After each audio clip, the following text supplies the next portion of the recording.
क्या आप जानते हैं कि भगवान कृष्ण कहाँ रहते हैं?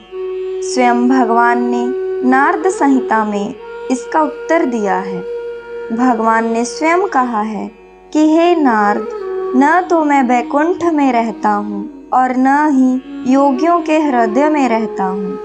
मैं तो वहाँ निवास करता हूँ, यहाँ मेरे भक्त मेरा कीर्तन करते हैं, मेरा नाम भजते हैं, मेरी कथा को गाते हैं। इसीलिए भगवान की कथा की बड़ी ही महिमा है।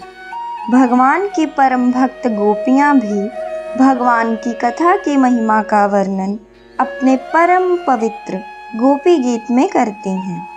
जब भगवान महारास में से अंतर्ध्यान हो जाते हैं, तब गोपियाँ भगवान के पुनः दर्शनों के लिए गोपी गीत को गाती हैं। यह गोपी गीत बड़ा ही दिव्य है। कहते हैं जो कोई नित्य इस गोपी गीत का पाठ करता है, उसे भगवान श्री कृष्ण की अनुभूति होती है। गोपियाँ इसी परम पवित्र गोपी गीत के 9वें श्लोक में कथा की महिमा का वर्णन करते हैं। आइए हम भी भगवान की कथा की महिमा को जानें। गोपी गीत के 9वें श्लोक में प्रवेश करें। तब कथामृतं तप्त जीवनं कविभिरीडितं कल्मषापहं श्रवणमङ्गलम् श्रीमदाततं भुवि गृह्णन्ति ते भूरिदा जनाः। गोपियाँ गोपी गीत के 9वें श्लोक में प्रार्थना करती हैं कि हे प्रभु, आपकी लीलाओं की कथाएं अमृत के समान हैं। प्रभु, जैसे आपका कोमल मुख, वो प्यारी सी मुस्कान, मधुर वाणी, आपके हाथ चरण सभी को सुख देने वाले हैं, उसी तरह आपकी लीलाओं की कथाएं भी सबको सुखी करती हैं।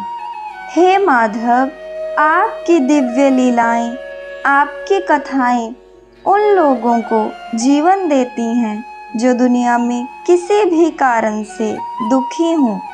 गोपियाँ कहती हैं कि हे कृष्ण, जब से आप हमें छोड़कर अंतर्ध्यान हो गए हैं, हमें अत्यंत कष्ट हो रहा है। हम तो कब की मर चुकी होती कान्हा, अगर आपकी ये दिव्य कथाएं ना होती। आपकी दिव्य कथाओं को सुनने से हमारे प्राण बच गए हैं गोविंद। यहाँ पर यह ध्यान देने की बात है कि जब से श्री कृष्ण रासलीला में से अंतर्ध्यान हुए हैं, तब से गोपियाँ भगवान की लीलाओं को आपस में नाटकीय रूप में पुनः कर रही हैं। जैसे भगवान की माखन चुराने की लीला को करते हुए एक गोपी श्री कृष्ण बन गई, एक माता यशोदा जी बन गई और यशोदा जी बनी गोपी माखन चोरी करते कान्हा को पकड़ने के लिए दौड़ी। बाकी सब गोपियाँ यशोदा बनी गोपी की कान्हा जी को पकड़ने में मदद कर रही हैं। इस तरह से गोपियाँ भगवान को पुकारते हुए उनकी लीलाओं को बारंबार याद कर रही हैं।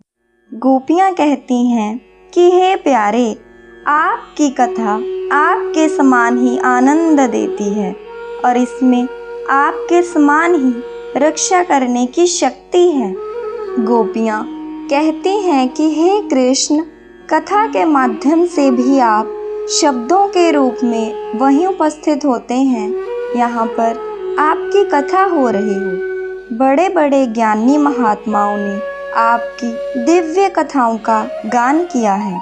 भगवान, आपकी दिव्य कथाएं सभी पापों और दोषों को नष्ट कर देती हैं। आपकी कथाएं परम सुंदर और परम मधुर हैं। गोपियाँ कहती हैं आपकी कथा का श्रवण करना अत्यंत मंगलकारी है। इससे सब प्रकार का कल्याण होता है। देवी लक्ष्मी आपकी दिव्य कथाओं में निवास करती हैं। इसीलिए आपकी कथाओं को कहने वाले और सुनने वाले दोनों ही अपने अपने लक्ष्य को प्राप्त कर लेते हैं। जो भी व्यक्ति आपकी कथा का दान करते हैं अर्थात आपकी दिव्य कथा को गाकर सुनाते हैं, वे धन्य हैं, क्योंकि वे शब्दों के रूप में हमारे कृष्ण के दर्शन करवाने में समर्थ हैं। वास्तव में वे कथा करने वाले ही सबसे बड़े दानी हैं। गोपियाँ रोती हुई प्रार्थना करती हैं कि हे कान्हा, आपकी कथा के कारण ही हमारे प्राण नहीं निकले।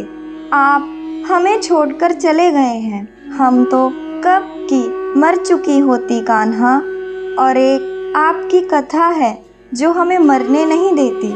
हे प्रभु, हम क्या करें? हम पर कृपा करो प्रभु, कृपया हमें दर्शन दो।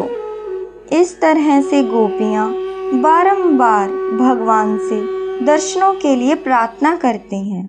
भक्तों, श्रीमद् भागवत महापुराण में भी कहा गया है कि यदि कोई व्यक्ति विश्वास के साथ भगवान की दिव्य कथा को सुनता है तो श्री कृष्ण बिना किसी देरी के ही उसके हृदय में प्रकट हो जाते हैं। आप भी भगवान की कथाओं का आनंद लेते रहें। तो ये था भक्तों हमारे गोपी गीत का 9वां श्लोक। अगर आपको भगवान श्री कृष्ण की इस तरह की दिव्य लीलाएं और सुननी हैं तो हमारे चैनल को लाइक और सब्सक्राइब ज़रूर करें।